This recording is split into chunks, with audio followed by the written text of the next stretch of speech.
ನಮಸ್ತೆ friends, welcome back to my channel. Friends, ಇವತ್ತು ನಾನು ಗೃಹಿಣಿಯರಿಗೆ ಸಂಬಂಧಿಸಿದಂಥ ಕೆಲವೊಂದು ಟಿಪ್ಸ್ ಆ್ಯಂಡ್ ಟ್ರಿಕ್ಸನ್ನು ನಾನು ಈ ವಿಡಿಯೋದಲ್ಲಿ ನಿಮ್ಮ ಮುಂದೆ ಶೇರ್ ಮಾಡ್ತೀನಿ. ಬನ್ನಿ ಫ್ರೆಂಡ್ಸ್, ಹಾಗಿದ್ರೆ ಮೊದಲನೇ ಟಿಪ್ ಯಾವುದಂತ ಹೇಳಿ ನೋಡೋಣ. ಮೊದಲೇ ಟಿಪ್ ಯಾವುದಂತಂದ್ರೆ ಸೇಫ್ಟಿ ಪಿನ್.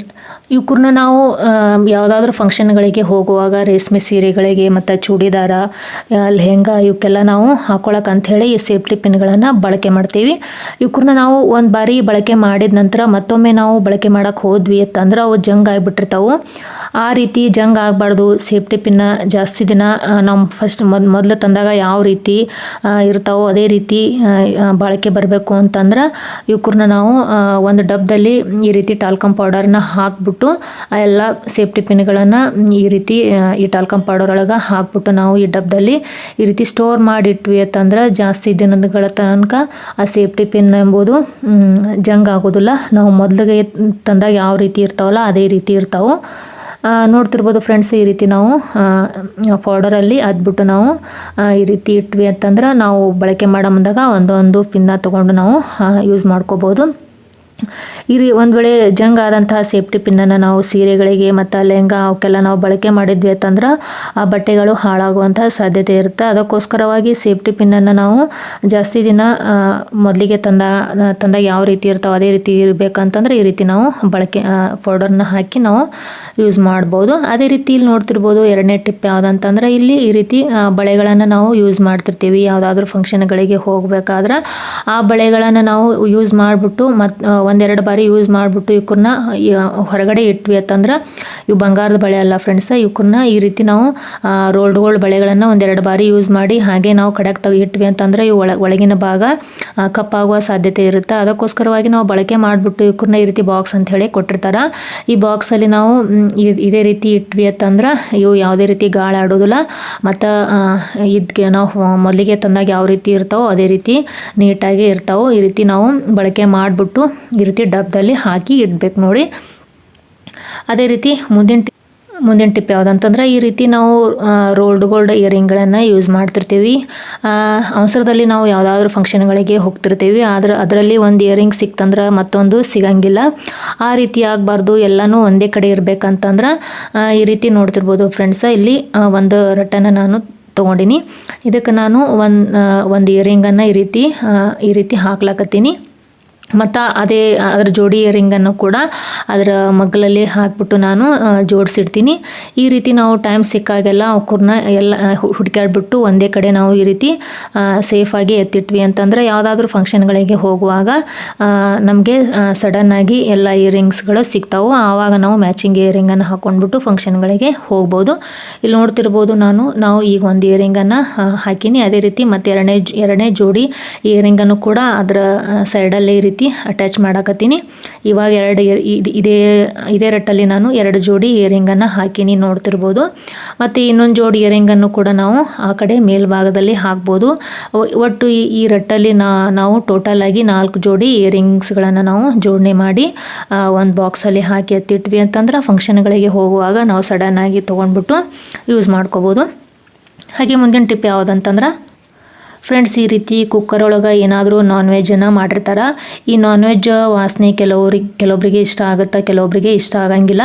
ಅದಕ್ಕೋಸ್ಕರವಾಗಿ ಈ ರೀತಿ ನಾವು ವಿಸಲನ್ನು ಎಲ್ಲ ಪೂರ್ತಿ ಅಡುಗೆ ಅಂದ್ರೆ ಆ ನಾನ್ ವೆಜ್ ಏನು ಮಾಡಿರ್ತಾರೆ ಅದನ್ನೆಲ್ಲ ಅಡುಗೆ ಮಾಡಿದ್ದಾದ್ಮ್ಯಾಗ ಇದರಲ್ಲಿನ ಒಂದು ಸ್ವಲ್ಪ ಗಾಳಿಯನ್ನು ವಿಸಲ್ ಮೂಲಕ ಒಂದು ಸ್ವಲ್ಪ ಗಾಳಿಯನ್ನು ತೆಗೆದುಬಿಟ್ಟು ಇನ್ನೂ ಇರ್ತದಲ್ಲ ಆವಾಗ ನಾವು ಈ ರೀತಿ ಬಟ್ಲಿನ ಸಹಾಯದಿಂದ ವಿಸಲ್ ಮೇಲೆ ಇಟ್ವಿ ಅಂತಂದ್ರೆ ಈ ನಾನ್ ವೆಜ್ ಮಾಡಿರ್ತೇವಲ್ಲ ಆ ಸ್ಮೆಲ್ ಎಂಬುದು ಮನೆಯೆಲ್ಲ ಹರಡುವುದು ಒಂದು ಸ್ವಲ್ಪ ಕಡಿಮೆ ಆಗುತ್ತೆ. ಇದ್ರ ವಾಸನೆ ಕೆಲವೊಬ್ಬರಿಗೆ ಇಷ್ಟ ಆಗುತ್ತೆ, ಕೆಲವೊಬ್ಬರಿಗೆ ನಾನ್ ವೆಜ್ ತಿನ್ನಲಾರ್ದವ್ರಿಗೆ ಇಷ್ಟ ಆಗಂಗಿಲ್ಲಲ್ಲ. ಅದಕ್ಕೋಸ್ಕರವಾಗಿ ಈ ರೀತಿ ನಾವು ಬಟ್ಲಿನ ವಿಸಲ್ ಮೇಲೆ ಇಟ್ವಿ ಅಂತಂದ್ರೆ ಅದ್ರ ಸ್ಮೆಲ್ ಎಂಬುದು ಒಂದು ಸ್ವಲ್ಪ ಕಡಿಮೆ ಆಗುತ್ತೆ. ಹಾಗೆ ಮುಂದಿನ ಟಿಪ್ ಯಾವುದಂತಂದ್ರೆ ನಾವು ಯಾವುದಾದ್ರೂ ಫಂಕ್ಷನ್ಗಳಿಗೆ ಹೋಗ್ತಿರ್ತೀವಿ. ಎಲ್ಲ ಬಟ್ಟೆ ಬರೆನೆಲ್ಲ ಪ್ಯಾಕ್ ಮಾಡ್ಕೊಂಡಿರ್ತೀವಿ. ಅದೇ ರೀತಿ ಅದಕ್ಕೆ ಮ್ಯಾಚ್ ಆಗುವಂತಹ ಈ ರೀತಿ ಗಾಜಿನ ಬಳೆಗಳನ್ನು ಕೂಡ ನಾವು ಬಟ್ಟೆ ಜೊತೆ ಪ್ಯಾಕ್ ಮಾಡಿ ಇಟ್ಕೊಂಡಿರ್ತೀವಿ. ಮತ್ತು ಅದಕ್ಕೆ ಹೊಂದುವಂತಹ ಪಾಟ್ಲಿ ಬಿಲ್ವಾರ ಅವಕ್ಕೂ ಕೂಡ ಹೊಂದಿಸಿ ಇಟ್ಕೊಂಡಿರ್ತೀವಿ. ಆದರೆ ಈ ರೀತಿ ಗಾಜಿನ ಬಳೆಗಳನ್ನು ನಾವು ಎಲ್ಲಂದ್ರಲ್ಲಿ ನಾವು ಅಂದ್ರೆ ಬಟ್ಟೆ ಜೊತೆ ಇಟ್ಕೊಂಡ್ವಿ, ಅಲ್ಲಿ ಎಲ್ಲಾದರೂ ಇಟ್ಕೊಂಡ್ವಿ ಅಂತಂದ್ರೆ ಇವು ಭಾಳ ನಾಜೂಕ್ ಇರ್ತಾವಲ್ಲ ಫ್ರೆಂಡ್ಸ. ಹಾಗಾಗಿ ಸೀಳುವಂತಹ ಸಾಧ್ಯತೆ ಸಾಧ್ಯತೆ ಇರುತ್ತೆ. ಅದಕ್ಕೋಸ್ಕರವಾಗಿ ಇಂತಹ ಬಳೆಗಳನ್ನು ನಾವು ಬಟ್ಟೆ ಎಲ್ಲೆಂದರಲ್ಲಿ ನಾವು ಇಟ್ಕೊಂಡ್ವಿ ಅಂತಂದ್ರೆ ಸೀಳುವ ಸಾಧ್ಯತೆ ಇರುತ್ತಲ್ಲ, ಅದಕ್ಕೋಸ್ಕರವಾಗಿ ಇವಕ್ಕನ್ನ ಇಂತಹ ಬಳೆಗಳನ್ನು ನಾವು, ಈ ಬಳೆ ಅಂತಲ್ಲ ಬಟ್ ಗಾಜಿನ ಬಳೆಗಳನ್ನು ನಾವು ಬಹಳ ನಾಜೂಕಿನಿಂದ ಇಟ್ಕೋಬೇಕು. ಅದಕ್ಕೋಸ್ಕರವಾಗಿ ನಾವು ಈ ರೀತಿ ನಾವು ಒಂದು ಹಾಳೆಯನ್ನು ತೊಗೊಂಡ್ಬಿಟ್ಟು ಅಂದ್ರೆ ಈ ರೀತಿ ಪೇಪರ್ನ ತೊಗೊಂಡ್ಬಿಟ್ಟು ಈ ರೀತಿ ನಾವು ಸುತ್ಕೋಬೇಕು ನೋಡ್ರಿ. ಗಟ್ಟಿಯಾಗಿ ಈ ರೀತಿ ನಾವು ನೀಟಾಗಿ ಸುತ್ಕೊಂಡ್ವಿ ಅಂತಂದ್ರೆ ಆ ಬಳೆಗಳು ಅಂದ್ರೆ ಒಳಭಾಗದಲ್ಲಿ ಪೂರ್ತಿಯಾಗಿ ಗಟ್ಟಿಯಾಗಿ ಸುತ್ಕೊಂಡ್ವಿ ಅಂತಂದ್ರೆ ಒಳಗೆ ಆಡೋದಿಲ್ಲ. ಅವಾಗ ಇವು ಪೂರ್ತಿಯಾಗಿ ಗಟ್ಟಿಯಾಗಿ ಕುಂತಿರ್ತಾವೆ. ಮತ್ತು ಇವಕ್ಕನ್ನು ನಾವು ಎಲ್ಲಾದರೂ ಬಟ್ಟೆಗಳ ಮಧ್ಯದಲ್ಲಿ ಇಟ್ಕೊಂಡ್ಬಿಟ್ಟು ನಾವು ಬಟ್ಟೆ ಬರೆನೆಲ್ಲ ಪ್ಯಾಕ್ ಮಾಡಿ ಇಟ್ಕೊಂಡ್ವಿ ಅಂತಂದ್ರೆ ಈ ಬಳೆಗಳು ಸೇಫ್ ಆಗಿರ್ತಾವೆ ಮತ್ತು ಸೀಳುವಂತಹ ಸಾಧ್ಯತೆ ಇರಲ್ಲ. ನಾವು ತೆಗೆದಾಗಲೇ ಕೂಡ ಈ ಹಾಳೆಯಿಂದ ಬಳೆ ಎಂಬುದು ಹೊರಗಡೆ ಬರುತ್ತೆ. ಅಲ್ಲಿ ತನಕನೂ ಕೂಡ ಈ ಹಾಳೆಯಿಂದ ಬಳೆ ಹೊರಗೆ ಬರಂಗಿಲ್ಲ ನೋಡ್ರಿ, ಅಷ್ಟೊಂದು ಗಟ್ಟಿಯಾಗಿ ಕೂತಿರ್ತದೆ. ಅದೇ ರೀತಿ ಮುಂದಿನ ಟಿಪ್ ಯಾವುದಂತಂದ್ರೆ ಈ ರೀತಿ ಲಂಗಗಳಿಗೆ ಕಸಿ ಒಂದು ಕಡೆ ಕಸಿ ಬಂದಿತ್ತಂದ್ರೆ ಇನ್ನೊಂದು ಕಡೆ ಕಸಿ ಒಳಗಡೆ ಹೋಗಿರ್ತದೆ. ಅದನ್ನು ನಾವು ಈಸಿಯಾಗಿ ಯಾವ ರೀತಿ ಹೊರಭಾಗದಾಗ ತಗೋಬೇಕಂದ್ರೆ ಈ ರೀತಿ ನೋಡ್ತಿರ್ಬೋದು ಫ್ರೆಂಡ್ಸ, ಒಂದು ಕತ್ತರಿಯ ಸಹಾಯದಿಂದ ಇದನ್ನು ನಾವು ಈಸಿಯಾಗಿ ಹೊರಗಡೆ ತೆಗಿಬೋದು ನೋಡ್ರಿ. ಬಹಳ ನಾಜೂಕಿನಿಂದ ತೆಗಿಬೇಕು ನೋಡ್ರಿ. ಒಂದು ಸ್ವಲ್ಪನ ಹೆಚ್ಚು ಕಡಿಮೆ ಆ ಕಡೆ ಈ ಕಡೆ ಆಯ್ತಂದ್ರೆ ಬಟ್ಟೆ ಕಟ್ಟಾಗುವ ಸಾಧ್ಯತೆ ಇರುತ್ತೆ. ನೋಡ್ತಿರ್ಬೋದು ಫ್ರೆಂಡ್ಸ, ಕಸಿ ಅಷ್ಟು ದೂರ ಹೋಗ್ಯದದು, ಒಳಕ್ಕೆ ಹೋಗ್ಯದದು. ಅದನ್ನು ನಾವು ಈ ರೀತಿ ಬೆರಳಿನ ಸಹಾಯದಿಂದ ತಗೋಬೇಕಂದ್ರೆ ಅದು ಜಾಸ್ತಿ ಒಳಗೆ ಹೋಗ್ಯದ, ತಗೋಬೇಕಂದ್ರೆ ಆಗೋದಿಲ್ಲ. ಅದಕ್ಕೋಸ್ಕರವಾಗಿ ಈ ರೀತಿ ನಾವು ಕತ್ರಿನ ಬಳಸ್ಕೊಂಡ್ಬಿಟ್ಟು ನಾವು ಈಸಿಯಾಗಿ ಕಸಿನ ಹೊರಗಡೆ ತೆಗಿತೀವಿ ನೋಡ್ರಿ. ನಾನಿಲ್ಲಿ ನೋಡ್ತಿರ್ಬೋದು ಫ್ರೆಂಡ್ಸ, ಅದು ಪೂರ್ತಿಯಾಗಿ ಒಳಭಾಗದಲ್ಲಿ ಅದ. ಅದನ್ನು ನಾವು ಮೊದಲ ಈ ರೀತಿ ಕತ್ರಿನ ನಾವು ಒಳಗಡೆ ಹಾಕೊಂಡ್ಬಿಟ್ಟು ಕಸಿ ಎಲ್ಲದ ನೋಡ್ಕೋಬೇಕು. ಆವಾಗ ಕಸಿನ ನಾವು ನಿಧಾನಕ್ಕೆ ಕತ್ರಿಯ ಸಹಾಯದಿಂದ ಒಳಗಡೆನೇ ಈ ರೀತಿ ಹಿಡ್ಕೊಂಡ್ಬಿಟ್ಟು ನಾವು ನಿಧಾನಕ್ಕೆ ಹೊರಗಡೆ ಎಳೆದ್ವಿ ಅಂತಂದ್ರೆ ಕಸಿ ಎಂಬುದು ಹೊರಗಡೆ ಬರುತ್ತೆ ನೋಡ್ರಿ. ನೋಡ್ತಿರ್ಬೋದು ಫ್ರೆಂಡ್ಸ್, ನಾನು ಕತ್ರಿಯ ಸಹಾಯದಿಂದ ಈಸಿಯಾಗಿ ಇವಾಗ ಹೊರಗಡೆ ತೆಗಿಯಾಕತ್ತೀನಿ. ಸ್ವಲ್ಪ ನಾವು ಹೆಚ್ಚು ಕಡಿಮೆ ಮಾಡಿದ್ವಿ ಅಂತಂದ್ರೆ ಲಂಗದ ಬಟ್ಟೆ ಕಟ್ಟಾಗುವಂತಹ ಚಾನ್ಸಸ್ ಇರುತ್ತೆ. ಇಲ್ಲಿ ನಾನು ತೋರಿಸ್ದಂಗೆ ನಿಧಾನಕ್ಕೆ ಕತ್ರಿನ ಮೊದಲು ನಾವು ಕಸಿ ಎಷ್ಟು ಒಳಗೆ ಹೋಗ್ಯದ ಅಂತ ಹೇಳಿ ನೋಡ್ಕೋಬೇಕು. ನೋಡ್ಕೊಂಡ ನಂತರ ಈ ರೀತಿ ನಾವು ಕತ್ರಿನ ಒಳಗಡೆ ಹಾಕ್ಬಿಟ್ಟು ನಿಧಾನಕ್ಕೆ ಅದನ್ನು ಕಸಿನ ಹಿಡ್ಕೊಂಡ್ಬಿಟ್ಟು ಕತ್ರಿಯ ಸಹಾಯದಿಂದ ಹಿಡ್ಕೊಂಡ್ಬಿಟ್ಟು ನಿಧಾನಕ್ಕೆ ಈ ರೀತಿ ಎಳ್ಕೊಂಡ್ವಿ ಅಂತಂದ್ರೆ ಕಸಿ ಹೊರಗಡೆ ಬಂದ್ಬಿಡ್ತದೆ. ಇವಾಗ ಹೊರಗಡೆ ಬಂತಂದ್ರೆ ಇದನ್ನು ಎರಡು ಕಸಿನ ಸೇರಿಸ್ಬಿಟ್ಟು ನಾವು ನಿಧಾನಕ್ಕೆ ಗಂಟು ಹಾಕಿದ್ವಿ ಅಂತಂದ್ರೆ ಇದು ಎರಡು ಕಡೆ ಕಸಿ ಎಂಬುದು ಹೊರಗಡೆ ಈ ರೀತಿ ಬಂತು ಅಂದ ನಂತರ ನಿಧಾನಕ್ಕೆ ನಾವು ಗಂಟು ಹಾಕಿದ್ವಿ ಅಂತಂದ್ರೆ ಇದು ಕಡಕಾಗುವ ಸಾಧ್ಯತೆ ಇರೋಂಗಿಲ್ಲ. ನಾವು ಯಾವಾಗಲಾದರೂ ಇದೇ ರೀತಿ ಮಾಡಬೇಕು ಅಂದ್ರೆ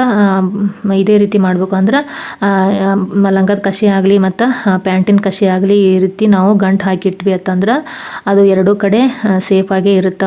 ಇಲ್ಲಾಂದ್ರೆ ನಾವು ಒಂದು ಕಡೆ ಕಡಕಾಯ್ತಂದ್ರೆ ಮತ್ತೊಂದು ಕಡೆ ಇರ್ತದೆ. ಅದಕ್ಕೋಸ್ಕರವಾಗಿ ನಾವು ಈ ರೀತಿ ಗಂಟು ಹಾಕಬೇಕು. ಫ್ರೆಂಡ್ಸ್, ಈ ಎಲ್ಲ ಟಿಪ್ಸ್ಗಳಲ್ಲಿ ನಿಮ್ಗೆ ಯಾವ ಟಿಪ್ಸ್ ಇಷ್ಟ ಆಗಿದೆ ಅಂತ ಹೇಳಿ ನನಗೆ ಕಾಮೆಂಟ್ ಸೆಕ್ಷನಲ್ಲಿ ಕಾಮೆಂಟ್ ಮೂಲಕ ತಿಳಿಸೋದನ್ನು ಮರಿಬೇಡ್ರಿ. ಹಾಗೆ ನನ್ನ ಚಾನಲನ್ನು ಇನ್ನೂ ಸಬ್ಸ್ಕ್ರೈಬ್ ಮಾಡಿಲ್ಲ ಅಂದರೆ ದಯವಿಟ್ಟು ಸಬ್ಸ್ಕ್ರೈಬ್ ಮಾಡಿ. Okay, thank you, bye.